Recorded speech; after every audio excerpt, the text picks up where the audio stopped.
예수님께서 예루살렘에 입성하셔서 예루살렘 성전에 들어가셨습니다. 그리고 예루살렘 성전에서 아주 충격적인 일을 하셨어요.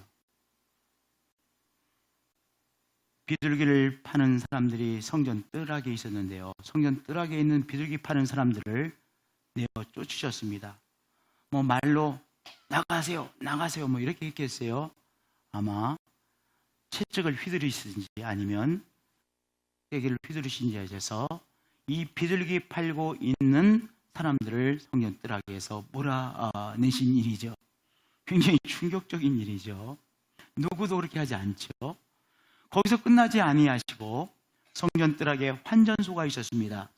이제 뭐 여러 종류의 돈을 가지고 온 사람들이 성전에서만 쓰는 이 돈으로 돈을 환전해서 비둘기도 사고 제사 드릴 것들을 사는 이 환전소가 있었는데, 이 환전소에 이 뭐 이렇게 테이블도 있고 의자도 있지 않겠습니까?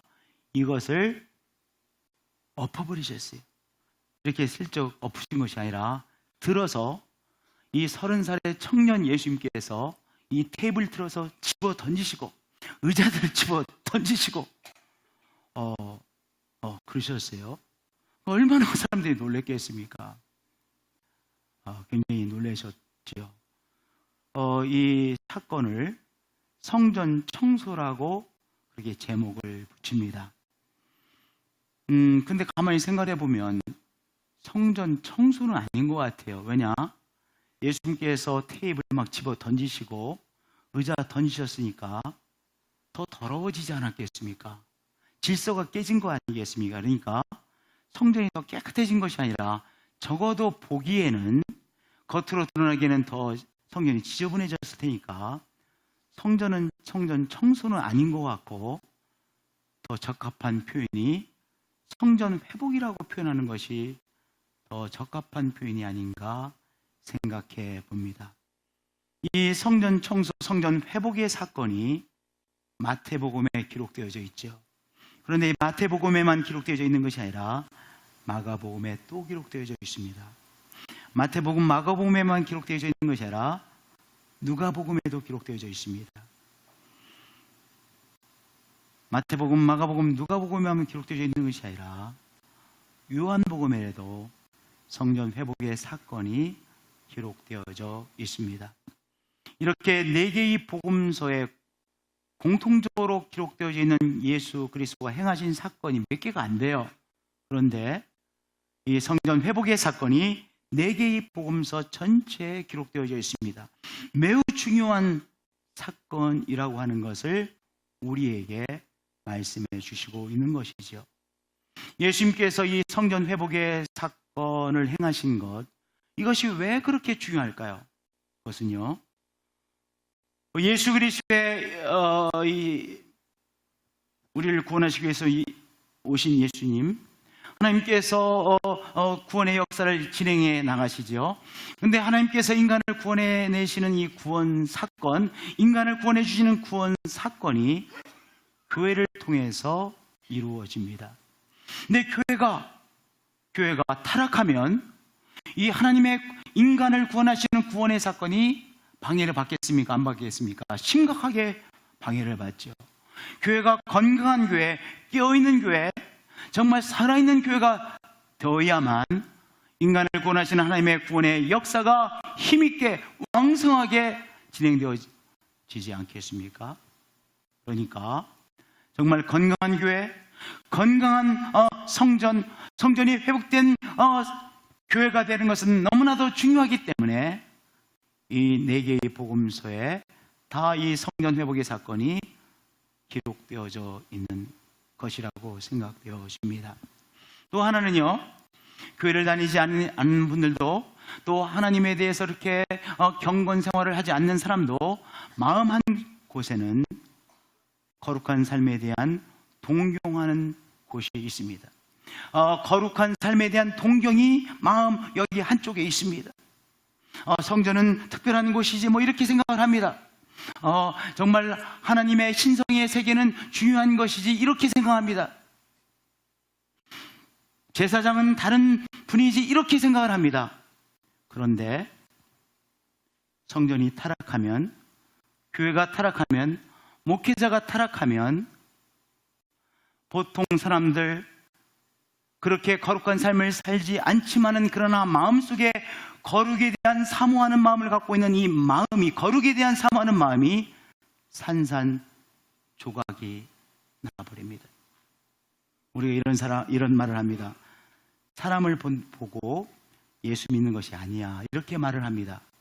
여러분들, 그렇게 말은 하지만 어떻게 사람 보지 않고 예수님을 믿을 수 있겠습니까? 어떻게 목사님 보지 않고 예수님 믿을 수 있겠습니까? 어떻게 정말 예수님을 잘 믿는 사람을 보지 않고 어떻게 예수님을 믿을 수 있겠습니까?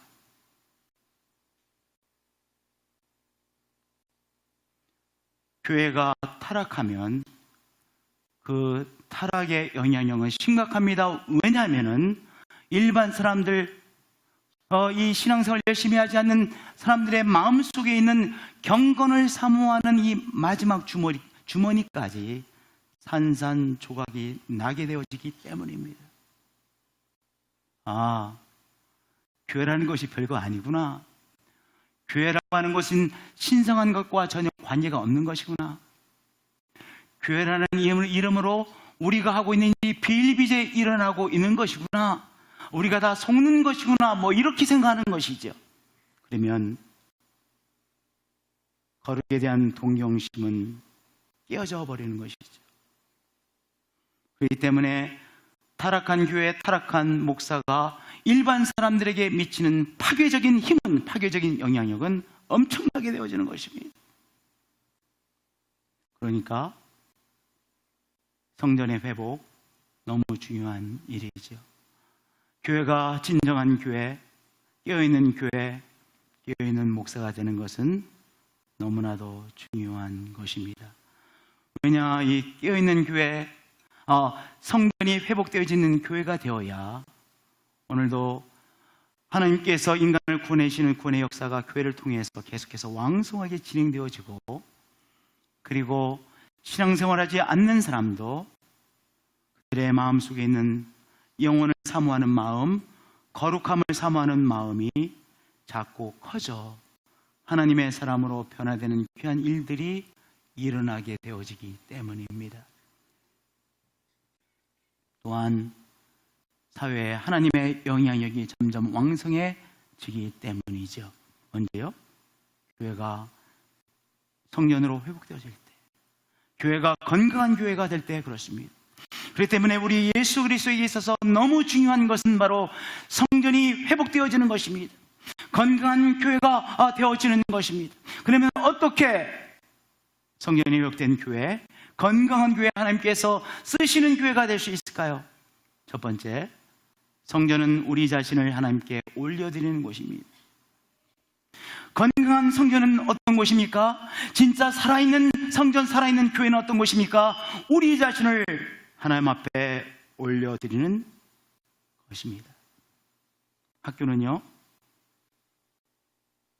공부하는 일에 자신을 드리는 곳이죠. 학교에서 공부하는 일에 나 자신을 드리기 위해서 학생들이 학교를 갑니다. 학교는 공부하는 일에 나 자신을 드리는 곳입니다. 나의 자신의 열심, 나 자신의 마음을 드리는 곳입니다. 식당의 주방은요, 음식을 만드는 일에 나 자신을 드리는 곳이죠. 네, 식당의 주방에서는 음식을 만드는 일에 나의 열심, 나의 아이디어, 나 자신을 드립니다. 성전은 어떤 곳입니까? 하나님께 나 자신을 올려드리는 곳입니다. 저를 따라서 고백해 주시기 바랍니다. 성전은 나 자신을 하나님께 올려드리는 곳입니다. 레위기 24장 2절에 성전에 대해서 말씀하시면서 성전에 있는 금 등잔에서 어떤 일이 일어나야 되는지를 말씀해 주셨습니다. 이스라엘 자손에게 명령하여 불을 켜기 위하여 감나무는 올리브를 말하죠. 올리브 열매를 찧어낸 순결한 기름을 금 등잔에 붓고 그것을 가져와서 성전에 있는 금 등잔에 붓고 계속해서 금 등잔에서 불을 켜 둘지며 그랬어요. 그러니까 24시간 계속해서 성전에 있는 금 등잔에서 올리브 기름이 타 올라가야 되는 것이죠. 이 말씀을 통해서 우리 모두에게 말씀하시는 것은 성전은 우리 자신을 주님 앞에 올려드리는 곳이라는 귀한 사실입니다. 한번 우리 제사를 생각해 보겠습니다. 이제 성전에 가서 비둘기를 삽니다. 비둘기를 사서 이제 제사장에 갖다 드립니다. 그리고 이 성전에 제사를 드리러 갔던 이 사람이 이제 내가 할 일은 다 했다고 생각합니다. 왜냐하면 이 제사 드릴 비둘기를 사서 제사장에 갖다 주었기 때문입니다. 내 할 일은 다 했다. 나머지는 제사장이 알아서 다 잘할 것이다 라고 생각합니다. 그리고 집으로 돌아갑니다. 무엇이 이루어지지 않았습니까? 정말로 중요한 이 제사를 통하여 나 자신의 삶을 하나님 앞에 올려드리는 가장 중요한 것이 빠진 것이죠. 하나님 앞에 나 자신을 드리는 가장 중요한 것이 빠진 것이죠. 예수님께서 그것을 보시고 성전에서 있어야 될 가장 중요한 것인 나 자신의 삶을 하나님 앞에 올려드리는 가장 중요한 것이 빠진 제사가 계속해서 반복되는 것을 보시고 너무 안타까워서 하신 말씀입니다. 기록된 바 내 집은 하나님의 집 성전은 기도하는 집이라 일컬음을 받으리라 하였거늘 너희는 강도의 소굴을 만드는도다. 그렇게 안타깝게 말씀하셨습니다. 하나님 앞에 찬양을 올려드림으로 무엇을 드리는 거예요? 찬양을만 올려드리는 것이 아니에요. 찬양을 통해서 나 자신을 하나님 앞에 올려드리는 것이죠.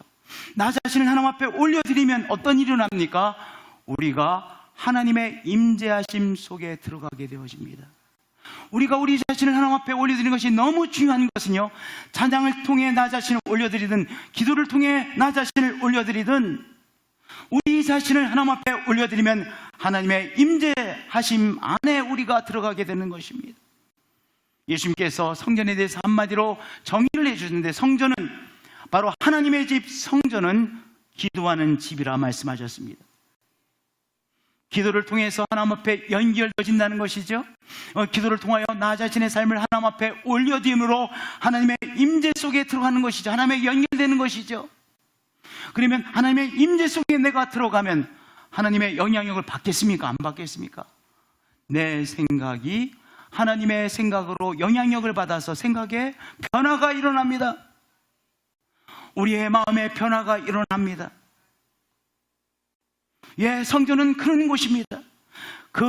우리 자신을 올려드림으로 하나님의 임재 속에 들어가고 하나님의 임재하심 속에서 하나님의 영향력을 받는 것이 빠지면 성전은 가장 중요한 본질이 빠진 성경이 되는 것이죠.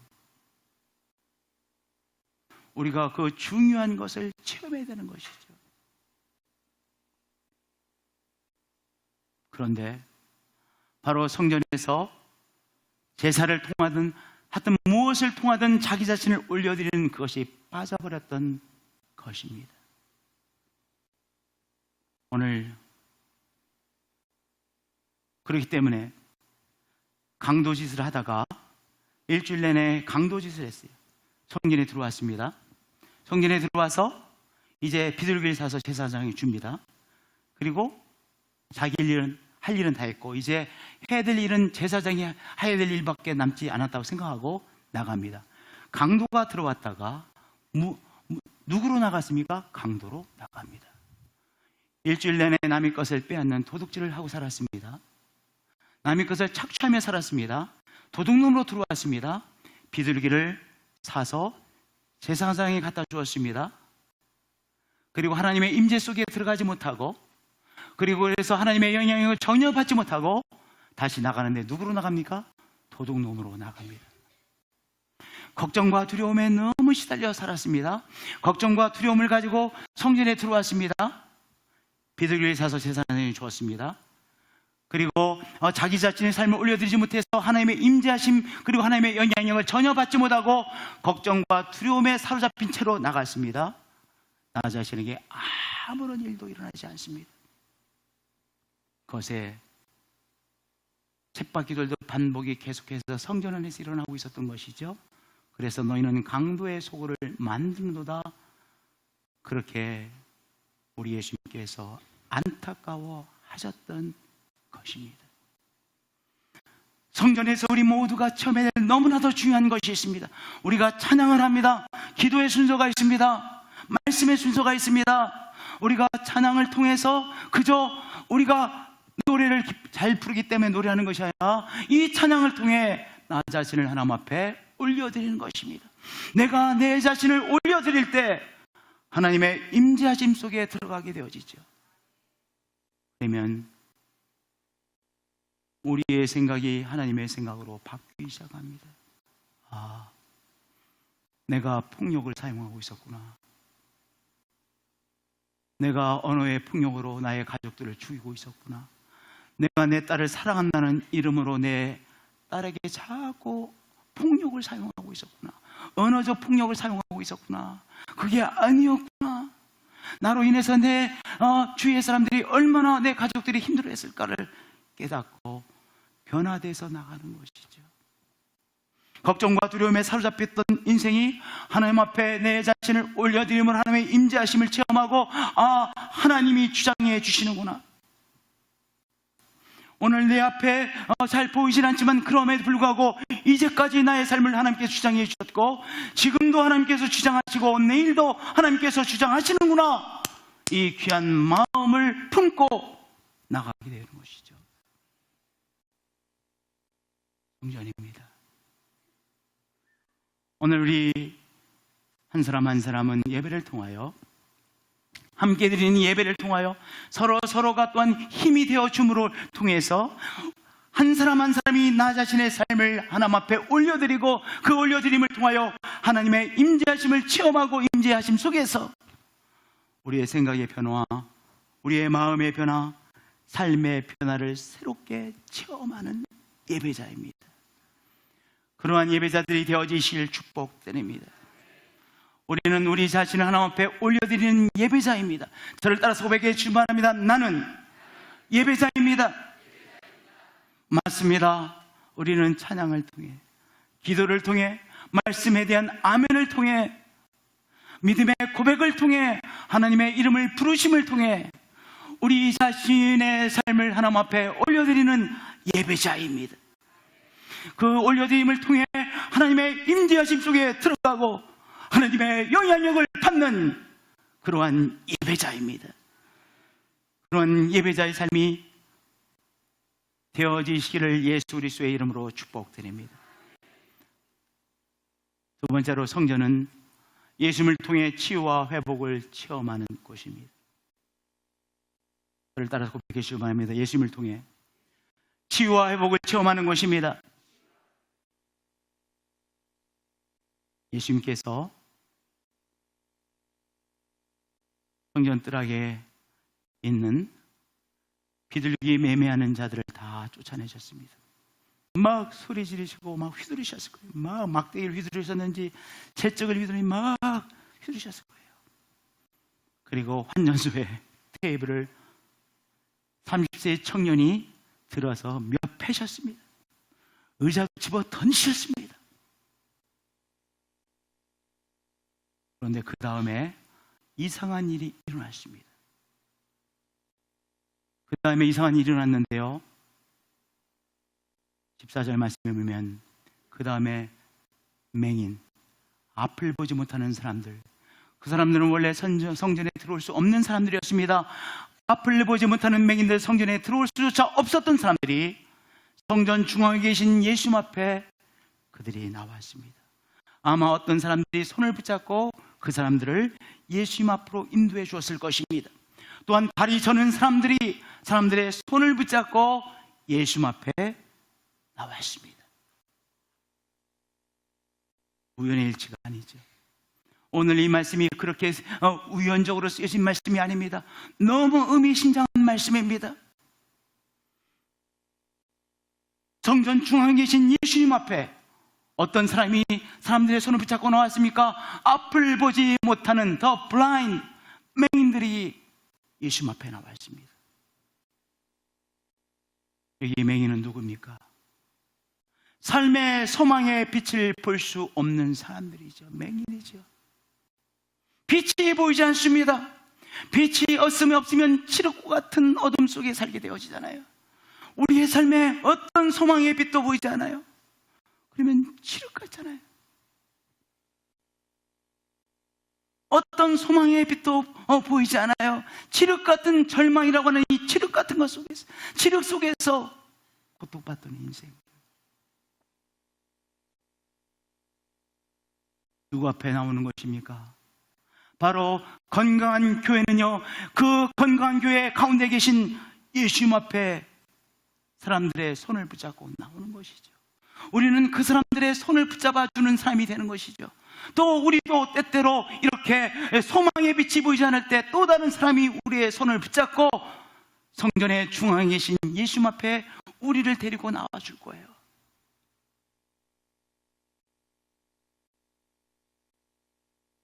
성도님들, 맹인은 또한 누구입니까? 맹인은요, 아무리 돌려봐도 뚫고 나갈 길이 보이지 않는 사람입니다. 길이 있으면 그 길로 가면 되죠. 근데 살 길이 보이지 않아요. 길이 보이지 않아요. 할 수 있는 일이 아무것도 없어. 할 수 있는 일이라고 하는 건 집안에 가만히 있는 것밖에 없는 것 같아. 집안에 처박혀 있는 일밖에 남은 일이 없는 것처럼 여겨질 때가 있어요. 고통의 시간이죠. 외로운 시간이죠. 절망의 시간이죠. 외로움의 시간이죠. 그런데 오늘 그 정말 살 길, 나갈 길이 보이지 않는 그 인생이 사람들의 손을 붙잡고 성전 중앙에 계신 예수님 앞에 나왔습니다. 교회는 어떤 것입니까? 길이 보이지 않는 인생. 아무리 찾아봐도 앞으로 나갈 길이 보이지 않는 그 인생들이 사람들의 손을 붙잡고 성전 중앙에 계신 예수님 앞에 나오는 것입니다. 그곳이 바로 교회입니다. 본래 맹인들은 성전에 들어올 수 없었습니다. 그런데 진짜의 성전, 건강한 성전, 우리 예수님께서 함께 하시는 성전에는 누가 예수님 앞에 나옵니까? 아무것도 보이지 않는 인생, 갈 데가 없는 인생, 삶의 길이 보이지 않는 인생이 그 인생을 사랑하고 주님을 사랑하는 사람의 손을 붙잡고 성전 중앙에 계신 예수님 앞에 나오는 것이죠. 살 길이 보이지 않으십니까? 조그마한 소망의 빛도 보이지 아니하십니까? 오늘 그렇기 때문에 우리가 주님 앞에 나온 것입니다. 그렇기 때문에 이 예배를 통하여 예수님 앞에 나온 것입니다. 할렐루야. 교회는 그런 곳입니다. 교회는 그런 곳입니다. 두 번째로 저는 자들입니다. 더 크리플. 제대로 걸을 수 없는 사람을 말하죠. 저는 자들이라고 했습니다. 삶의 짐이 너무나도 무거워서 이제 한 걸음을 제대로 뛸 수 없는 사람들, 삶의 짐이 너무나도 버겁게 느껴지시는 분들, 저는 자들 아니겠습니까? 자기의 힘으로 이제 한 걸음 한 걸음 제대로 걸어 나갈 수 없는 인생, 한 걸음을 걷는 것이 너무나도 버거운 인생, 저는 자들입니다. 더 크리플입니다. 그런데요, 신기하게 그 사람들은 원래 핸디캡이라고 해서 성전 안에 들어올 수 없었습니다. 그런데 성전 중앙에 계신 그 예수님 앞에 저는 자들이 사람들의 손을 붙잡고 나왔습니다. 성전 중앙에 계신 예수님 앞에 나왔습니다. 예수님께서 그들을 사랑과 자비의 눈으로 바라보시고 그 한 사람 한 사람을 위해서 기도해 주시고 고쳐주셨습니다. 그들의 삶이 이 소망의 빛을 보게 하셨고, 그들이 눈을 떠서 보게 하셨고, 삶을 새롭게 바라보게 하셨고, 그리고 그들의 인생의 짐을 짊어질 새 힘을 공급받게 하셨습니다. 예수께 나옴에 고쳐주셨습니다. 성전은 어떤 곳입니까? 예수 그리스도를 통하여 치유와 회복을 체험하는 곳입니다. 오늘도 이 예배를 통하여 우리의 삶이 회복되어지고 치유를 체험하는 것입니다. 예수님은 회복자이시요 치유자이십니다. 우리의 가정이 치유와 회복을 필요로 하고 있습니다. 오늘 우리의 삶이 치유와 회복을 체험해야만 제대로 살 수 있는 인생입니다. 그렇기 때문에 오늘 주님 앞에, 그리고 또한 치유와 회복이 필요한 자의 손을 붙잡고 나와 오늘 주님께서 긍휼과 자비로 행하시는 치유와 회복을 우리가 함께 체험하는 것입니다.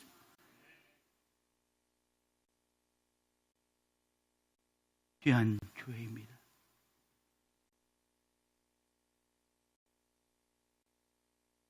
세 번째로, 성전은 회복하시는 주님의 역사에 감격하는 곳입니다. 대제사장들과 서기관들은요, 성전은 조용한 곳이어야만 된다고 생각했습니다.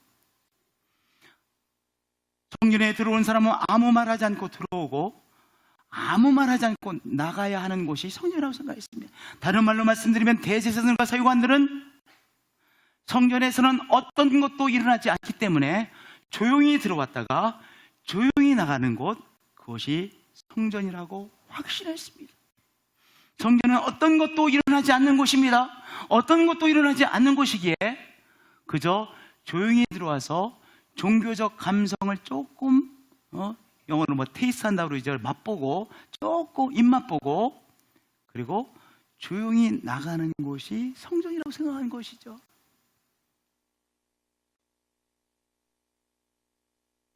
여러분들, 성전은요, 치유하시고 회복하시는 예수 그리스도를 체험하는 곳이죠.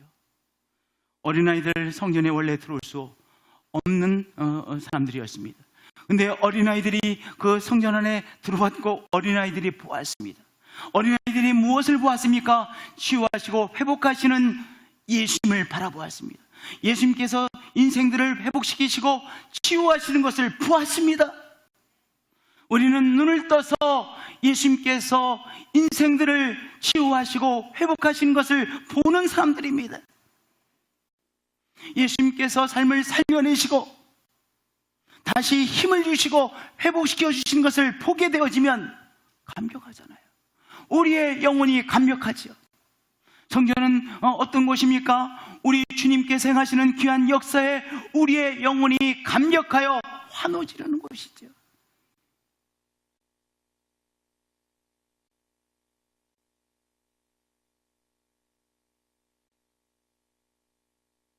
대제사장들, 성전은 아무런 일도 일어나지 않는 곳이기에 조용히 들어왔다가 조용히 나가야 되는 곳으로 생각했습니다. 그런데 어린아이들이 막 소리 지르고 다윗의 자손이요 호산나 호산나 막 소리 지르는 것을 보고 환호한 소리를 듣고 분노했습니다. 누가 소리를 지르는 거야? 째려보며 경노했습니다. 경노하는 그 대제사장들과 서기관들을 보시며 예수님께서 한 말씀 하셨습니다. 그렇다 어린아기와 젖먹이들의 입에서 나오는 찬미를 온전하게 하셨나이다 함을 너희가 읽어본 일이 없느냐? 하나님께서 우리의 삶에 행하시는 일을 보고 우리 가운데 우리 주님께서 행하시는 일을 보고 우리가 주님 귀한 일을 행하시네요. 오늘도 살려내시네요. 십자가의 사랑으로 우리를 품어주시네요 라고 환호하는 우리는 예배자들이죠. 우리의 예배 속에 무엇이 있습니까? 감격이 있습니다. 우리의 예배 속에 환호가 있습니다. 야호 환호가 있습니다. 그것이 온전한 찬미입니다. 입에서 나오는 찬미를 온전하게 하셨나이다. 감격의 바로 샤우팅입니다. 우리 주님께서 우리에게 행하시는 일을 보고 주님 귀하십니다. 오늘도 주님께서 우리를 붙들어 주시네요. 주님께서 나를 붙들어 주시네요. 내가 당신의 십자가의 사랑 안에 있네요. 십자가의 사랑으로 나를 품고 계시네요. 그 십자가의 사랑의 품 안에서 회복되어지는 나의 삶, 우리들의 삶을 보며 오늘 하나님 앞에 우리가 샤우팅하는 것이죠. 외치는 것이죠. 그 찬미, 온전한 찬미 아니겠습니까? 영혼의 감격이 드려지는 찬미입니다.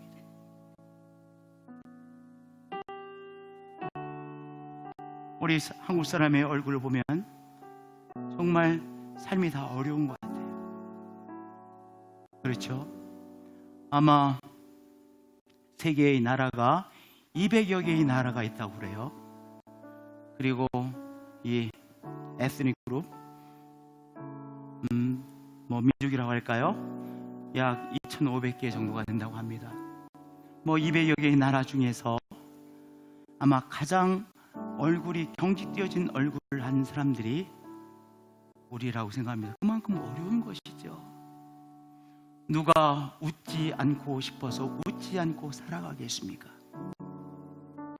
삶이 고달픈 것이죠. 우리가 많은 것을 누리고 있는 것이 사실이지만 어떤 나라보다도 정말 힘겹게 경쟁하며 치열하게 살아가고 있는 우리들입니다.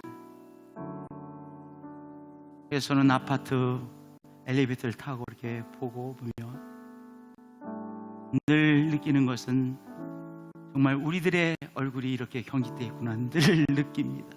물론 그 얼굴이 또한 내 얼굴이겠죠. 점점 우리는 감격을 잃어버리고 있죠. 그러나 예배는 무엇입니까? 잃어버린 감격을 회복하고 주님 앞에서 주님께 이 감격을 외칠 수 있게 되는 것이죠. 삶의 감격을 다시 체험하는 것이죠. 예배입니다. 성전이 회복된 교회의 예배입니다. 우리는 예배자입니다.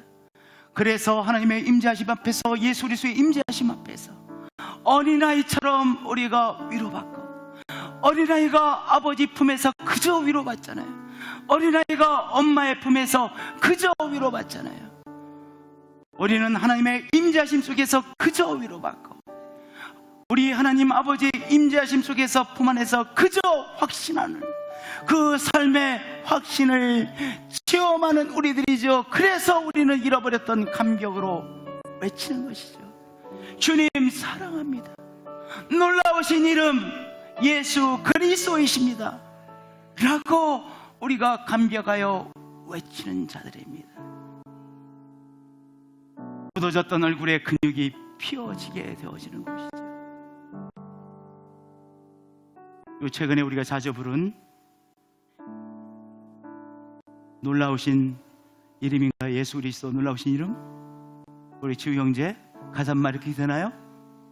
How beautiful, 그의 이름 아름답도다. 우리 조금 있다가 그 찬송을 다시 한번 했으면 좋겠어요. 우리 한번 정말 예수님의 이름 아름답습니다. 예수님의 이름 기이합니다. 예수님의 이름 놀랍습니다. 예수님의 이름 능력 많습니다. 그렇게 한번 외치지 않으시겠어요? 목소리로 외치는 게 아니라 우리의 가슴 속에서 외치어 주시자고. 그게 온전한 찬양이에요. 하나님의 임재하심 속에서 그 찬양을 올려드리는 것이죠. 교회의 성전 회복입니다. 이사야서 62장 10절에 보면 깃발을 들고라는 말씀이 있습니다. 이제 내가 구원할 것이니 깃발을 들어라. 여러분들, 회복하시고 치유하시는 예수의 깃발을 드는 것입니다. 예수님은 우리의 인생을 회복하시고 치유하십니다. 치유와 회복의 예수 그리스도의 깃발을 우리가 들고 깃발을 흔들 때 사람들이 다시 마음의 성전을 회복하고 교회가 성전되어짐을 회복하는 귀한 역사가 일어날 것을 믿습니다. 사랑하는 성도님들, 교회의 성전 회복을 위해서 기도해 주시고요, 한국교회의 교회 성전 회복을 위해서 기도해 주시고요, 그런 귀한 역사가 작은 자들 우리를 통해서 이 성전, 교회의 성전 회복의 운동으로 점점 일어날 것을 믿습니다. 왜냐하면 하나님께서 우리에게 말씀하셨기 때문입니다. 네가 성전 회복을 기뻐하면 나도 너를 기뻐하리라. 우리 주님께서 4년 3년개월 거쳐서 그 말씀의 깊이를 깨닫게 하여 주셨습니다. 우리를 통해서 우리가 성전 회복을 기뻐하면 나도 너를 기뻐하리라, 그 말씀이 우리들의 말씀이 되어졌습니다. 하나님께서 이루실 것입니다. 할렐루야.